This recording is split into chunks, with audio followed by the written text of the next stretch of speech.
Hello, dear crafters, and welcome to a brand new video hub with Altenew and Altenew Educators. My name is Lana Tabor, and I am so thrilled to welcome you to the fabulous world of Frosty Splendor. Today, I have something special for you in my sleeve. I'm going to be playing with this fabulous stamp and die set, Poppy Garden, and I am not really sure if this stamp set is still available at Altenew. It's quite old, but it should be available for you. Next, I'm going to use this awesome holiday tag sentiments. These sentiments come with this awesome little tag here. As you can see, you can make and design some pretty cool tags, but I am actually just going to focus on using the sentiments, and I think they are absolutely perfect for holiday cards. Aside from that, I'm using this fabulous paper. This is Express-It paper. It's a specialty paper designed for alcohol markers. It is not so thick like, let's say, your Nina cardstock, but it is extremely smooth, and the color of the paper is just beautiful white. Next, I am going to use these three different marker sets. The first one here is called Woodland Garden, and I am just going to use blue markers. The other two are Glacier Caves and Cool Summer Night. Now, before I start coloring, I like to swatch all my markers. This will help me with shading much better, and I suggest you do this with every coloring medium that you have. This is especially important when you start building your stash of either inks or alcohol markers, or whatever you have there. It's good to know and reference to the colors that you might need. I find this little technique to be quite helpful. So my swatches are all ready to go, and this is going to make my coloring so much easier and much faster. Next, we're going to move to stamping. For this, I'm going to use this fabulous tool, Stamp Wheel. This is a phenomenal tool to have in your craft room, and you can use this grid that's meant for the stamp wheel, but I am just going to put my paper right there in the corner. This way I know where my paper goes every time whenever I need to mass produce. One thing about the stamp wheel to know, if you didn't know, is that the sticky mat is made out of photopolymer, which is the exact same material as your stamps, like the one that I am using here. It is clear and very easy to use, and of course it is going to get stained just like your stamps would when you're using inks, but that is not going to compromise the quality of the stamp wheel. Once your sticky mat is no longer sticky, simply wash it with warm water and soap and let it dry on its own. For stamping, I am using permanent black ink, and here is a little trick. If you have oval inks, feel free to put the lid on the bottom of your pad. That way, you're gonna have a much better grip of your inks, and your stamping is going to be way more enjoyable. Now, I want to give you a couple of tips for perfect stamping.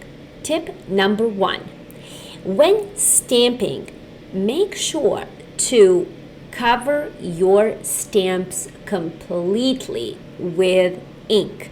Look on every single angle, up and down, left and right.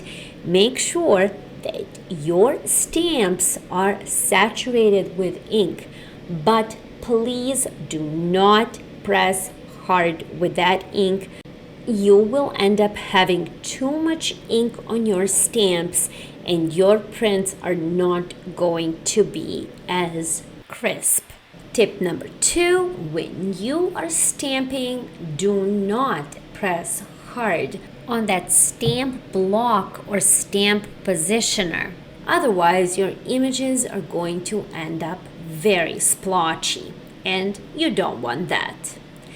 Once you are done with your stamps, please make sure to clean it with some cleaning solution. I am using a very gentle cleaning solution for my stamps here, but you are also welcome to use just water.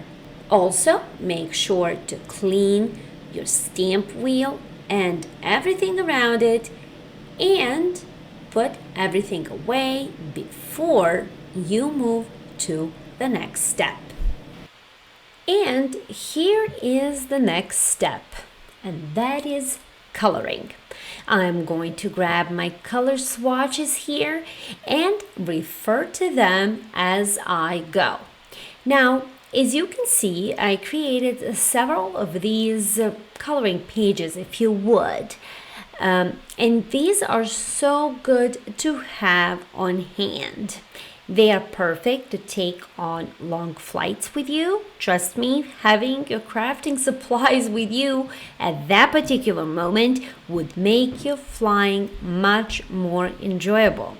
Another thing what you can do with these coloring pages is give them as a gift to someone who loves and enjoys coloring.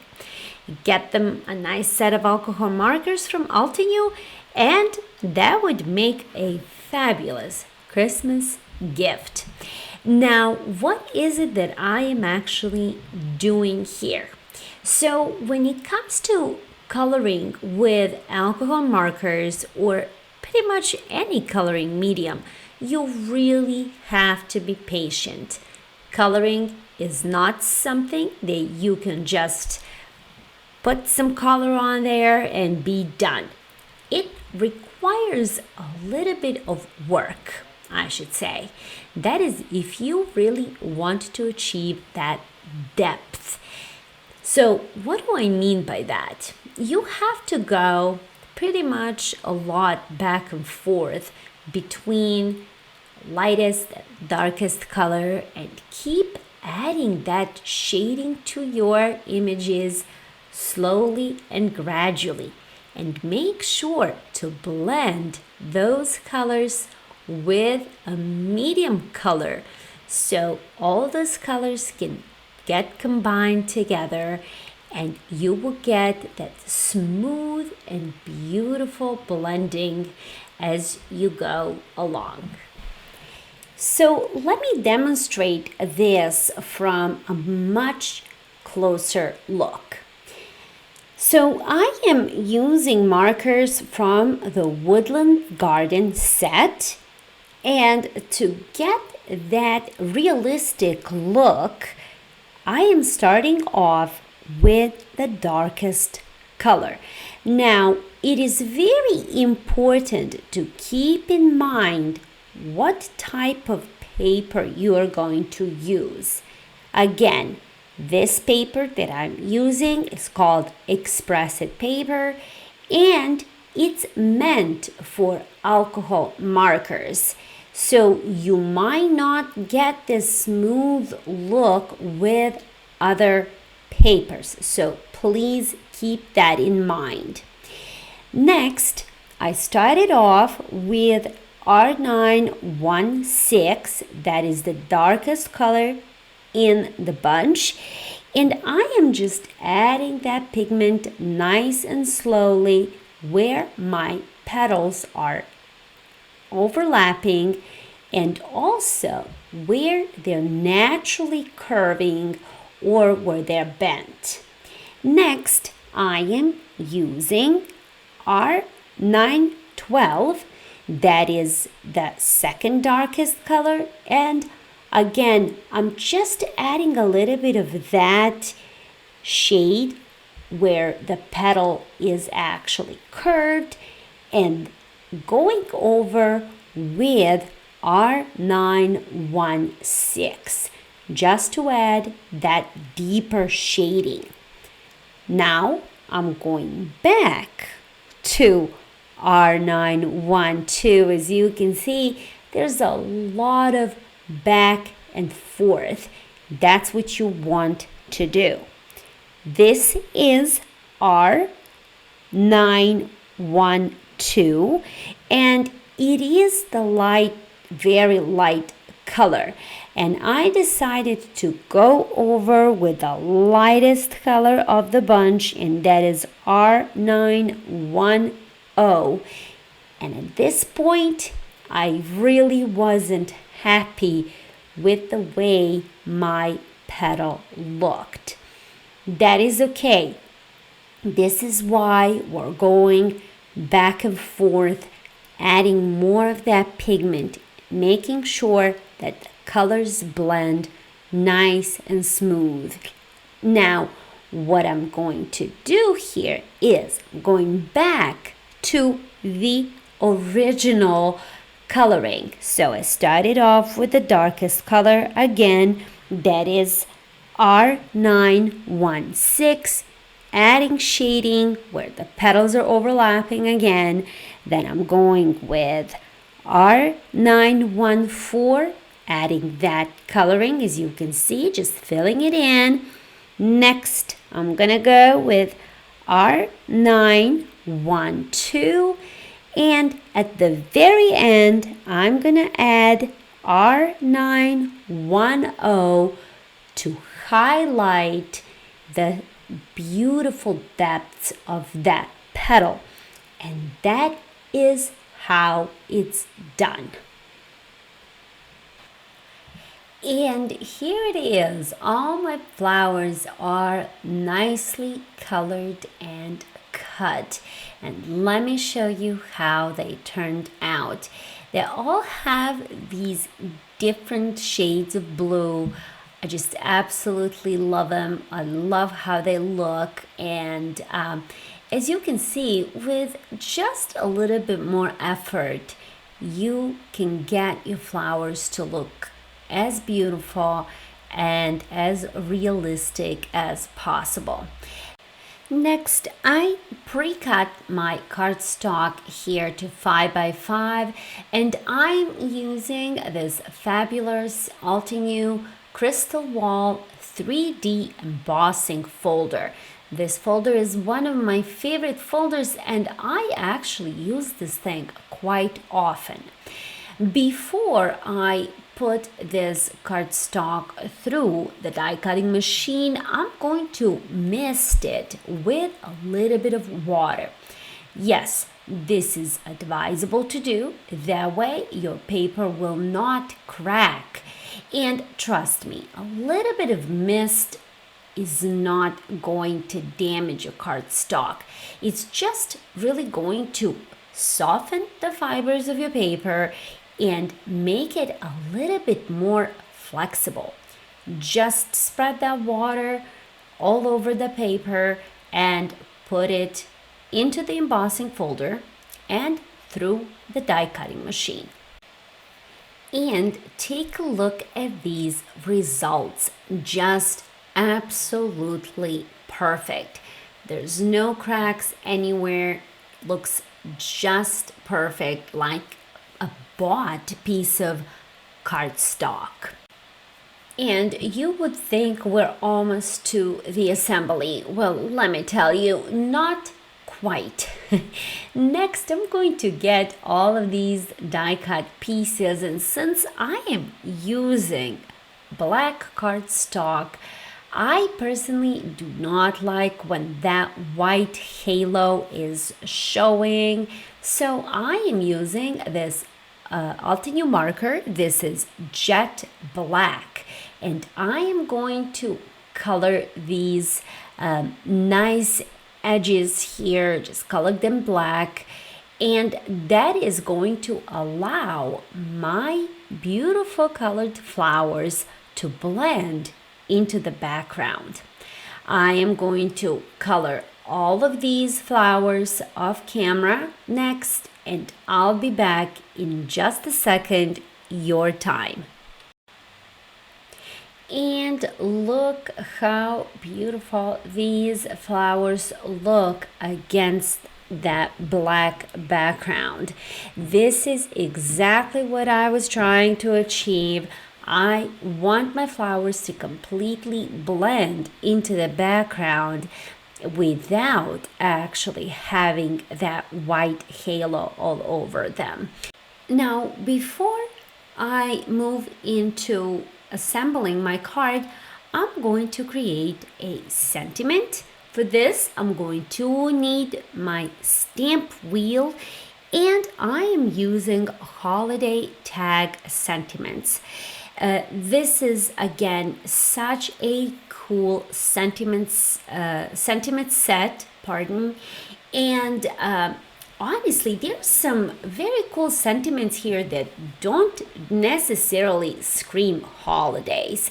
As you can see, here's a little booklet that comes with a stamp set to give you some inspiration, and what I am going to pick up is this cool sentiment that says just for you. I am going to emboss this sentiment, and I'm also going to cut it by hand because these sentiments do not come with coordinating dies. And I will be right back. And here it is, my beautifully embossed sentiment. I love it how it turned out. There's no specks and it's just perfect. Now, at this point, I found myself in one big predicament. First, I absolutely loved my flowers. I think this is one of the most beautiful colored flowers that I've ever done, and I just didn't want anything to cover them. I did not like how that sentiment went with my flowers.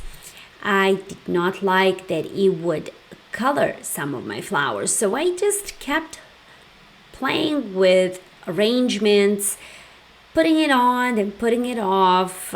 How would this look? How would that look? And at the very end, I decided not to actually include the sentiment into this card.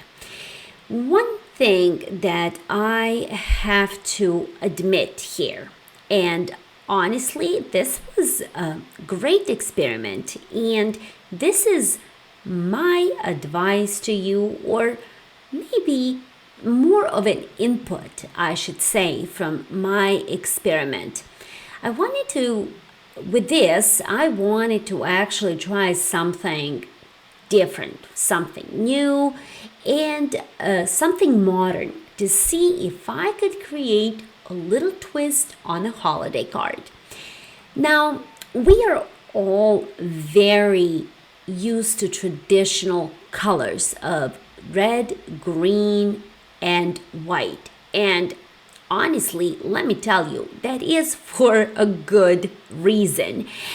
These are definitely not those holiday-inspired colors, despite the fact that I did use very cool tones.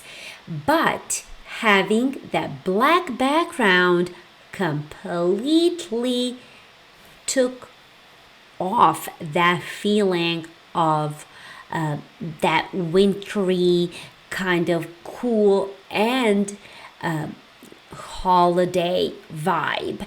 So next time when I to create something for the holidays is definitely not going to have a black background. Not unless I will use, let's say, a very beautiful and bright, maybe red and green poinsettia, when it can just stand out and scream holidays.